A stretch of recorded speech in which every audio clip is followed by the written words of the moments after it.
Large groups of conservatives are being duped into destroying the Constitution. There exists a deceptive, conservative-led movement to open up the U.S. Constitution for changes using a method that's never been tried by calling an Article 5 Constitutional Convention a con-con. This movement has fooled sincerely concerned patriots all over the country, people who are desperate to rein in a government that has gotten way out of control. The idea of a con-con is very deceptive and dangerous because it will more than likely not accomplish what those who are pushing claim that it will, and it will more than likely actually make things worse. It could very well destroy the U.S. Constitution as we know it. In this episode, we're discussing the urgent need to stop a con-con. I'm Paul Dragoo, and this is Freedom is the Cure.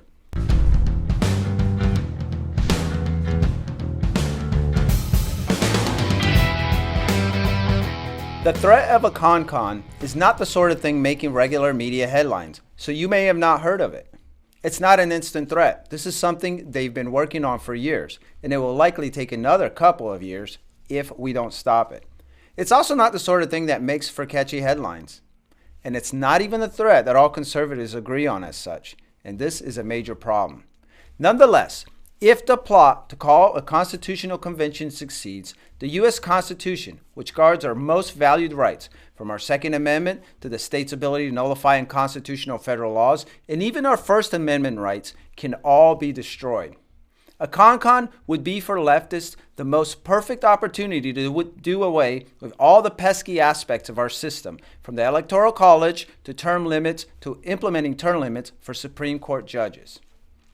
I'm talking to Christian Gomez, the John Birch Society Research Manager, about the need to defeat all attempts to call a constitutional convention. Hey, Christian. Hi, Paul. Thanks for having me on. Thanks for coming on, man. So, You've been working on this for years. What is a constitutional convention? What is a con-con? Yeah, a constitutional convention simply is any convention where the delegates to the convention can either amend, revise, or rewrite a constitution. Okay, and how is this one? This way has never been done before, right? What is different about this than the other ways we have used to change or to amend the Constitution? Yeah, ever since the current Constitution was adopted back in 1789, we've never utilized a constitutional convention, which is outlined as the second method to amend the Constitution in Article 5 of the U.S. Constitution. All of the current 27 amendments to the U.S. Constitution, including the first 10, the Bill of Rights, all came out of Congress. And after passing in Congress, House and Senate, the states ratified those amendments to the Constitution, and that's how they were essentially added. We've never had a convention before, so this would be hugely unprecedented in American history, at least a convention under Article 5. Mm-hmm. Why is this dangerous? Well, like I said before, we've never done it. Yeah. So we don't know what would come out of it. And there's been a lot of scholars, both on the right and on the left, which have warned that we don't know what would come out of a convention if we were to hold one. I mean, Barry Goldwater, Mr. Conservative, former U.S. Senator from the state of Arizona, he warned that if there was a constitutional convention, you'd have every group from the left and right, up and down, trying to get their bit in that convention. And at the end, you'd end up something that would be so far different from the current Constitution that he even doubted that our republic, would even last and go forward. Congressman Ron Paul, in 2017, he wrote a letter to the state of Michigan when they were considering one of these COS proposals. And in part in that letter, Ron Paul said, I have it before me here, in recent years, the ideas of holding what supporters are calling an Article 5 convention has caught fire, and many well-meaning individuals are supporting it. These well-meaning individuals are rightly fed up with the federal government, and they have become convinced that amending the U.S. Constitution at a convention would force restraints on the feds and restore lost freedoms. But the U.S. Constitution is not the problem, and an Article 5 convention is not the solution. And he goes on in his letter to talk about how when Ron Paul ran for president in 2012, the last time he ran for president, he had various delegates that he had won. And at the convention, a lot of those delegates, they were denied their credentials to vote for him at the convention, even though Mitt Romney at the time was not at any risk of losing the Republican nomination. He had more than enough delegates that he had won, but nevertheless, the Republican Party, the RNC convention, did not want Ron Paul delegates spoiling what would have been what was really Mitt Romney's party that week at the convention. So they denied the Ron Paul delegates, who were rightfully elected in the various states where Ron Paul did well, denied access at the convention. So let's say we have this convention that Mark Meckler is hawking. Of course, Mark Meckler, for those who are watching who don't know who Mark Meckler is, he's the president and the co-founder of Convention of States Action, one of the largest organizations promoting the convention idea since 2014. So Mr. Meckler has assured state legislators that they will control the convention process from beginning to end, that Congress has no role except that of a ministerial function of just calling the convention. The rest is up to the states, and not just any states, but the red states, and not just the red states, but the Republican legislators at the red states, as evidenced by his Convention of States simulation, of which 96% of the delegates were all Republicans, just like the real convention will be, right? Nevertheless, that's what he presents as evidence that this thing will go well. Of course, we wrote an article in the New American Magazine about how the amendments that even with 96% Republicans turned out to not be limiting government. They actually increased the power of the federal government inadvertently. But going back to the question, let's say you have the states who call for this, well, they apply to Congress for the convention, and they have all the right intentions. And there's how many needed to call a convention? 34. Okay. 34. I'm sorry, 2/3. I'm saying this wrong. 2/3 of the states are needed to call the convention. So. And they're halfway there, by the way. We could go more into that. Anyway, so you were talking about the danger of a runaway convention. Yes. Yeah, a runaway convention. So the delegates to the convention, they could even send potentially good delegates. Let's just hypothetically say they send the most conservative member of the legislature, which is also an unlikely possibility. But even if they do send really conservative delegates, who is to say that really conservative delegates won't get sidelined just like Ron Paul's delegates were at the Republican National Convention? In fact, conventions, you know who always controls the convention? The person with the gavel. Right. And the Republican convention, the Democratic National Convention, the establishment insiders who run those conventions always see to it that any kind of opposition that strays slightly from the official established line does not get a voice to speak at the convention. In fact, even our very own Gary Benoit, the editor of the New American Magazine, he was a candidate in the 1976 Democratic convention. Actually, the 1980 Democratic convention, I believe it was.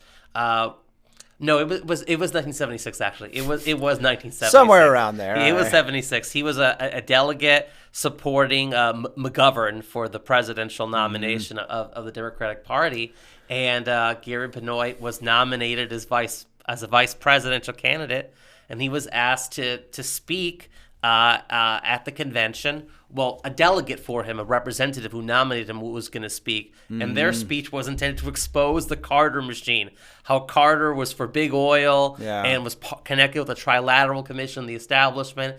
And as soon as the representative for Gary Benoit started speaking out against Jimmy Carter, that he was for big oil, they cut off the mic, went to commercial break, and that's the kind of thing you could expect to see at a modern Article 5 convention. Those wielding control of the gavel will make sure that any real conservative voices don't have much say. And that's how it is in Congress and at the state level. Constitutionalists are always, if they're even there, a minority, and they don't control the direction of even what the Republican Party does in either Congress or state legislators. So even if this movement for the Convention of States movement is sincere, because we have our questions about that. The biggest crux for us seems to be that this is more than likely going to turn into a runaway convention, right? The Federalist, you and I both have this article, we've been passing it around headquarters, did a piece on February 16th called "Why is the Right Betting the Constitution on an Article 5 Convention?" And right beneath it, it says, if leftists can rig elections, they can certainly rig a constitutional convention. And that would be a major disaster. And I thought the author, I think we all did, Elaine Donnelly, had some amazing, amazing points. I wanted to read some, and then we can continue to talk about that. She said, Donnelly, it doesn't matter what they promise, however, or which organizations support or oppose the con-con. What matters is who shows up. Liberal activists would crash the con-con party and whatever ratification process ensues. This would not be hard to do, so why wouldn't they? She also says, it's unclear what the role of all 50 states would be, but they are, of course, blue as well as red. This means that liberal activists will have full access to any constitutional convention. And I'll read one more. Participants would include not just conservative Republicans, but Democrats, rhinos, socialists, Green New Dealers, Supreme Court packers, gun controllers, police defunders, big spenders, Roe v. Wade codifiers, teachers unions, Anthony Fauci fans, man, we don't want those guys there, electoral college critics, race-obsessed wokesters, social justice warriors, and peaceniks who would balance the federal budget by disbanding the Department of Defense. This is so dangerous. And we're not the only ones who are saying there's no way to control this. And they could upend everything about the Constitution. It's worked for 200 years, you know. What do we propose? Because people are desperate, right? I think they're preying. We know that they're preying on people who see what's happening. And the government is out of control. It's some would argue that it's been, taken over by very un-American people. And they're going from state to state, and they're saying, look, we propose term limits, right? And we propose balancing the budget. What's wrong with that? This is really just another classic example of the snake oil salesman of the 19th century. The person who comes with a cart full of glass bottles, and inside is this magical elixir that can cure all of your problems, from tummy aches to baldness to whatever issue you have that you want a remedy for. Yeah. And that's what the Convention of States is. That they basically, COS did a poll in the past, and they looked at what are the most popular amendments that Americans would like to see added to the Constitution, not giving them any context, just figuring out on top of your mind what you'd like to see in the Constitution. The most popular one is the Balanced Budget Amendment, of which there's a whole separate effort for that in the convention route outside of COS. And the term limits, which is very popular with a lot of people who don't really think too much about the ramifications of term limits. It just sounds like a good idea, a good Band-Aid to the current problem. So COS runs with those in the convention. But when Meckler does his interviews, or other advocates of an Article 5 convention peddle the idea of the convention, they normally start throwing in other ideas that can be added to the Constitution, such as an amendment to keep the Supreme Court judges at 9, to prohibit court packing in the future, or an amendment to give the states the ability to veto whatever Congress does, which Meckler, in a very recent interview that he did with Bill O'Reilly. This interview is available on Bill O'Reilly's YouTube channel and wherever his social media accounts are.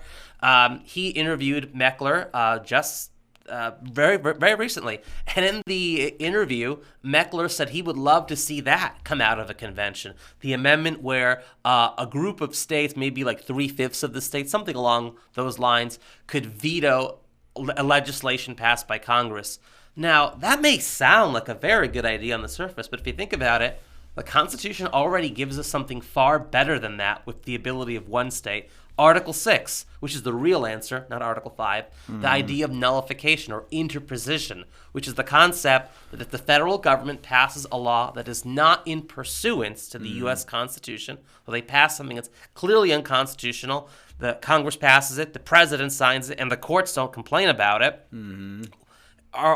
Is it over? No, the states have the ability and the obligation as legislators who take an oath to the U.S. Constitution, who have sworn oath to the Constitution, to only uphold the laws which are in pursuance of the Constitution, which means that they have an obligation to not uphold laws that are not made in pursuance of the Constitution. And the way states would go about that is simply saying, okay, you pass this law that tells us to do this or to go along with this program. We refuse. We are not going to do it. We'll pass a bill saying we're not going to do it. And it's just one state saying no. And a good example of that in recent history could be the Real ID Act in the early mid-2000s, shortly after 9/11, where a lot of states did not want to go along with Real ID. And they really pushed that back from the implementation date that the George W. Bush administration initially sought for that. So states can nullify with just one state. This idea that Meckler wants to see out of a convention calls for a group of states having to agree to nullify federal law. When they can already do it. Yeah, with one. So it's actually setting the bar higher and making it easier for the federal government to constitutionally get away with unconstitutional legislation. Right. So Meckler needs to think that one out because it's not a very good idea. Well, we have a video, what's it called? Don't change it, obey it. Absolutely. And that's one of our major arguments is that they're already not following the Constitution. You know, on this show, we've gone through several departments that exist that have no constitutional permission to begin with. And, of course, we've seen SCOTUS shoot down unconstitutional laws and whatnot. So there's so much evidence they're already not doing. Let's talk about term limits. What's wrong with term limits? Because that sounds appealing too, right? What's wrong with term limits? Well, we already have term limits in a way. They're called the federal elections when it comes to the federal offices. We get to vote every 2 years for members of the House and 1/3 of the members of the U.S. Senate. And every 4 years we have the ability to participate in the U.S. presidential election. We have term limits on the U.S. presidents. Ever since the FDR and Harry Truman administration, that amendment was tacked on by Republicans to prevent another FDR. Have we necessarily gotten more constitutional presidents because now we can term out a potential FDR? I mean, most of the presidents we've had since FDR have not been constitutional. So if you want a real good example of a constitutional-looking president, you have to look back at the time when there was no presidential term limits and they could run as many times as they wanted. Even though they didn't, they chose to follow the tradition established by George Washington. Look at presidents like Calvin Coolidge, Warren Harding, and Grover Cleveland for constitutionalist models for the presidency. So we have term limits for the presidency. It hasn't given us better presidents like the ones we had prior to FDR overall. And also, when you have term limits, you're taking rights away from the people. You're telling the people of a particular district, if you like your congressman or congresswoman, and she's doing a great job, let's say she's even a constitutionalist, 100% score, well, she's term limited out now. You can't vote to reelect her. So how does that make things better? Now, the idea is, well, we're going to get rid of people like Pelosi and Schumer. They've really been in there too long, and the term limits will term limit them out. But I agree with what Thomas Massey said in a recent interview on Timcast, where Thomas Massey said the problem, he doesn't really blame people like AOC or Pelosi even. The people really at fault are the people who keep voting for people like AOC. Like, who's going to come out of those districts? It's going to be someone the same, right? So if you term limit Chuck Schumer and he's gone, who replaces Chuck Schumer? I mean, Hillary Clinton is a good example for this. She, after being First Lady, she served as the United States Senator for the state of New York. She term limited herself when she decided to run for president in 2008. She said, I'm not going to run for president and be senator at the same time. So I'll step down from the Senate, run for president. And she didn't get the nomination. She was really close, and Barack Obama was kind enough to offer her Secretary of State, so she still got to be in the executive branch. Right. So she left the Senate seat in New York. Well, what happened? Well, someone replaced her, Senator Gillibrand. Look at Senator Gillibrand's voting record. She's another Democrat, not as well known maybe as Schumer or Hillary was, but she votes exactly the same as Hillary did before, exactly the same as Chuck Schumer votes. She has a dismal Freedom Index score. So changing the person in office is not as effective as changing the electorate, and you change the electorate Right. by educating them. By the way, you want to plug the congressional scorecard really quick for those listening and watching? How would you know who votes constitutionally? Yeah, absolutely. The New Americans, the Freedom Index congressional scorecard, which is on thenewamerican.com, not on JBS.org, but thenewamerican.com. Also on the freedomindex.com. .com is .org for that one, but they have to have a separate website as well. We'll also have a link. Yeah, we'll have links link below. to it. But for sure, it's on thenewamerican.com. Click on the Freedom Index tab up there, and then you'll find the both the Freedom Index, which has scores for every member of Congress. It's printed in the New American magazine quarterly. So because there's a Congress every 2 years. So for each Congress we do generally 4 freedom indices. So they'll come out like about every 6 months, and we rate every member of the House and Senate based on the top 10 votes or most important votes that occurred in that last 6-month time frame, and we rate them whether the vote was constitutional or not. And then what Congressional Scorecard does is it's an individual document or a scorecard on one particular legislator, which you could print for either the member of the House who represents your congressional district or for the 2 U.S. senators that serve in your state. And these are all great tools. Right. The Congressional Scorecard and the Freedom Index, and they're educational tools that show you, and if you pass them out to others, you can show others how their U.S. senator or their U.S. representatives are voting on key issues. This is the key, like you said, getting the people out there who are already not obeying the Constitution, and there's nothing wrong with the Constitution. Now, I wanted to point out an instance that leftists are licking their chops at a con too, although it seems that it's mostly being put out there for conservatives to take up and as their cause.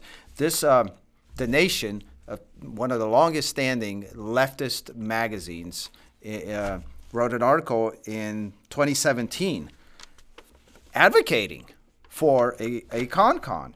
And the reason they advocate is because they saw no problem with having any impact. They talked about they could finally get all those things that they wanted passed in there. They can get rid of the Electoral College. They call it the undemocratic Electoral College. They can implement term limits on Supreme Court justices and other issues that they talk about: education, right to health care, so we could get universal health care, housing, the vote, basic income.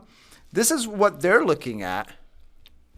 They look at the Constitutional Convention and then they see an opportunity. And that's pretty telling, because one of the things we keep hearing is like all good conservatives are on par. They want this Constitutional Convention. So let's talk about this movement now going around the country. We mentioned a convention of states led by Mark Meckler. They managed to get halfway up there just recently. They got Wisconsin and Nebraska. Where's the next fight? Speaking of Mark Meckler and the Nation, I just want to add that the second page of that article, on the sidebar there in the black font, is a quote from Mark Meckler that the Nation decided to use to promote the convention. So the far left Marxist Nation magazine says, we're going to quote Mark Meckler on why we want a convention too. So that's pretty telling.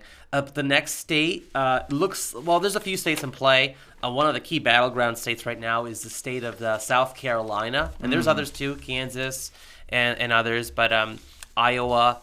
But in the state of South Carolina, a COS resolution just passed out of a Senate subcommittee, and it's headed to the full Judiciary Committee. This is a bill that I believe already passed in the state House. So if it passes out of the state's Senate Judiciary Committee, it would go to the floor of the South Carolina Senate, where it could pass, and then South Carolina theoretically could be the next state, unless another state beats them to it. Hopefully that doesn't happen, but that looks to be the next state that's in play, along with Kansas and Iowa and several others. So activists in those states better. I'm sure that they are aware of this, but if they're not, wake up. This is happening. What do they do? They got to get a hold of their legislators, let them know. Do you think this, in some instance, do you think this is a large there's just a large proportion of the people who are advocating this who just do not know the harms that it could cause? I would say that the average person who comments on social media and says, we need a convention of states, we got to get the term limits, and just puts like a comment like that, they're just repeating something that they've heard said from someone else, like maybe Meckler or Mark Levin, that sounds good because they're so frustrated with the real problems out of Congress. And they're exploiting that. And they've been, people like Meckler, Mark Levin, and others are exploiting that sentiment. And they've been sold on that snake oil, that magical elixir. This will solve all our problems in Washington. We just need new amendments to restore the meaning of the Constitution. And it's not going to do that, as you very well pointed out in both the quote from the article from the Federalist and the Nation magazine. You're going to have all these radical leftists there. That's what the Federalist article mentioned, that are going to be at the convention. And the Nation article you presented explains or reveals all of the amendments that they would seek to add to the Constitution if they're at the convention. So UBI, universal basic income, healthcare. Let's make Obamacare constitutional. Let's go further. Let's have the single payer option, like full blown socialist healthcare. They'll try to make that constitutional. The left wouldn't just go there simply to have an amendment to get rid of Citizens United. I mean, because that's what Wolfpack, one of the organizations on the left wanting a con wants. If they were at a real convention, they would exploit that as far as they can. If you give them an inch, they'll take a mile and more. And we've seen that. And why would we think that they would not do everything they can to get as much control and say in what happens, what comes out of that?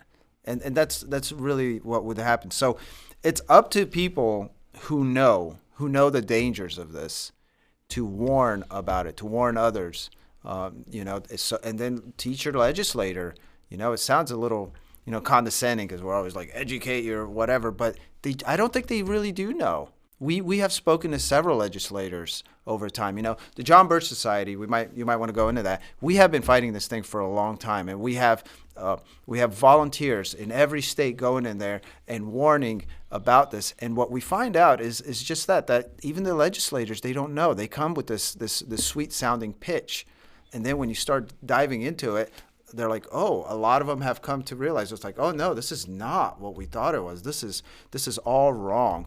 And do you think it's telling that Mark Meckler, we brought him up a few times, he will not debate our constitutional expert, Robert Brown, on this, who says that this is what's going to happen. Robert has been traveling the country. He's been warning, and he won't debate him. He won't sit down with him to debate him on these issues.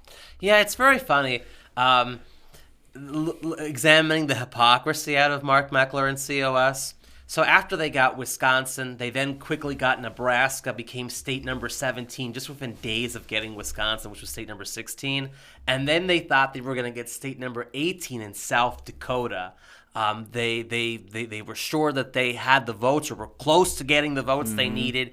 And the committee in South Carolina's legislature stopped it, killed it. And so Meckler sent this... You mean South Dakota? In South Dakota, I'm sorry. Yep, South Dakota. Meckler sent this very disgusting email, and we don't do this when it comes to people voting against the way that we don't approve of. Sent this very disgusting email to the entire COS email list recipients, and in the email, he calls the South Dakota legislators, refers to them as cowards, because when you can't get people to go along with you, you got to name call. You got to bully them. You got to bully them, because this is the guy who wants to run the convention, right? This wonderful, kind, Jewish Christian, as he refers to himself, acting very Christian-like, calling these other people cowards and name calling them. Very Christ-like, Mr. Meckler. But anyway, in the email, he refers to these people as cowards and says that they wouldn't even want to debate the issue. Well, that's funny, Mr. Meckler, because Mr. Robert Brown has kindly request, and others too, the Montana legislature even has requested, hey, why don't you debate Robert Brown on this subject? And he refuses. Why is Mr. Meckler afraid? I think it's because Mr. Meckler's arguments are based on emotion, and Robert Brown's arguments are based on logic and facts. And Yeah, the two. There must be something that Meckler fears about that. He's good on that. I saw him on Sean Spicer's show on Newsmax. He had like a 5-minute pitch. I forget which, and he's very good. But it was also telling that Sean Spicer, who was on the Trump in the Trump administration for 3 minutes there, but nevertheless he's been in politics. This is he does news. He goes, wow, like what's taking so long? And I think that, again, illustrates how few know what's happening and how dangerously close we are to this happening, and more importantly, the danger that it poses. I guess we'll just wrap it up here. Do you have any other last words as far as actions? Of course, we kind of covered them. Those states get involved, or organize, let your legislators know. Any last words on how to stop this crazy thing? I've noticed that Meckler and COS and the other convention advocates in general have been hawking the convention with the use of big name celebrity types. Oh, yeah. And in the Iowa legislature, they brought in former U.S. Senator and presidential candidate Rick Santorum to fight for the convention. Mm-hmm. They got Lindsey Graham to speak to the South Carolina legislature to urge them to pass the convention. And it wasn't too many years ago when former governor of Ohio, he ran for president, when he was peddling for the BBA convention. Mm-hmm. It's interesting how when they get these big name Republicans to support a con, it's generally Republicans who don't have a track record for being the most constitutionalist. They're all neocons. What's Lindsey Graham's congressional score? Do we know right off your head? Well, it's somewhere in the 60s or 50s. Right. It's not great. I'm sure they'll have the graphic up and they could show. There we go, guys. But it's a very low score. And then you look at those who generally vote along with the Constitution the most, like Thomas Massey, Ron Paul when he was in the House of Representatives. That's a great point, yeah. And Andy Biggs, who has a 100% score on the Freedom Index currently, and a very high scores on previous indexes too. The people who most vote with the Constitution are the ones speaking out against this idea. And those who are the ones at fault for violating the Constitution, Santorum, Lindsey Graham, the establishment types, are the ones peddling it. That's so telling, isn't it? I think that's more telling than any other explanation I could add on to that. Well, just let that one sink in. Well, let that Why sink in. do those people want the convention badly? Christian, thank you so much. Thank you for taking the time. And everyone watching, make sure to stop this thing. Let's get on it. Folks, please share with everyone you know the truth about the dangers of a con. Let them know there's nothing wrong with the Constitution. It's the fact that we refuse to obey it. Calling a constitutional convention will not solve our problems. It will likely spell the end of a constitution that has worked for centuries. Visit jbs.org and check out our ConCon action page for all the information you need on this vital topic. Subscribe if you haven't already to our legislative alerts and our email blasts to stay atop the latest ConCon fights. And most importantly, when the Convention of State people come over to your state, let your state legislator know they need to oppose a ConCon and let them know why. And always remember, whatever ails society, freedom is the cure.